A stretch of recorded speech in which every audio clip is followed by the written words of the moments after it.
ఓం నమో భగవతే శ్రీ రమణాయ. శ్రీ రమణాశ్రమ లేఖలు స్మృతులు. రచన సూరి నాగమ్మ గారు. వచ్చిన దోవనే పొండి. మరొక్కప్పుడు ఒక ఆంధ్ర యువకుడు వచ్చి, స్వామి, నేను మోక్షాపేక్షతో తపిస్తూ ఈ మోక్షం పొందడానికి మార్గమేదో తెలుసుకోవాలని వేదాంత గ్రంథాలు ఏవేవో చదివాను. వాటన్నిటిలో అనేక విధాలుగా రాశారు. ఇంకా పెద్దలెందరినో దర్శించి వారిని అడిగితే అంతా తలా ఒక త్రోవ చెప్పారు. ఏమీ తోచక మీ వద్దకు వచ్చాను.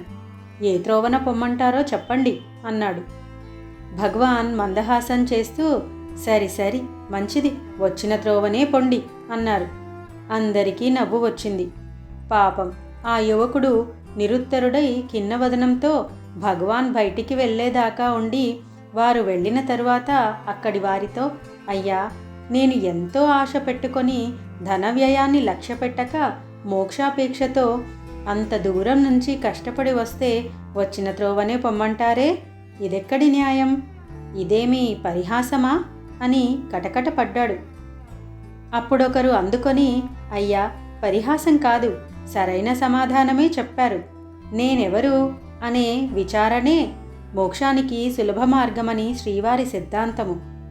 నేను చేరడానికి ఏ త్రోవన పోయేది అని మీరడిగారు కనుక ఆ నేను అనేది ఏ త్రోవన వచ్చిందో ఆ త్రోవనే పోతే మోక్షం పొందుతావని వారి మాటలకు అర్థం.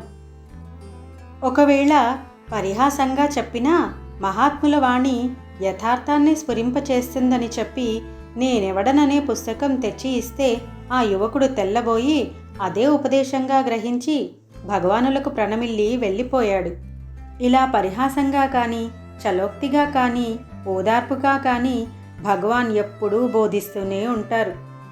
శాంతమ్మ గారు పాకశాలలో పనికి ప్రారంభించిన కొత్తలో ఒకనాడు శ్రీవారిని ఉద్దేశించి, నాకు ధ్యానం చేసుకుంటూ కూర్చోవాలని ఉంటుంది, పని చేసేదట్లా అన్నదట. భగవాన్ చలోక్తిగా, మనస్సు ఉన్న చోటనే ఉంచి శరీరం పనిచేయని అన్నారట.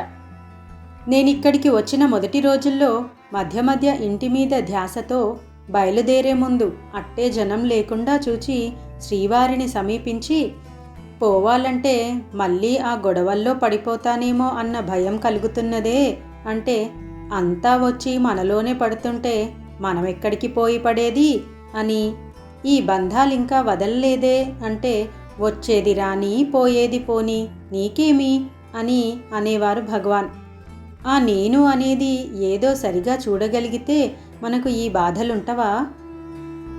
ఇక సెలవు. ఓం నమో భగవతే శ్రీ రమణాయ.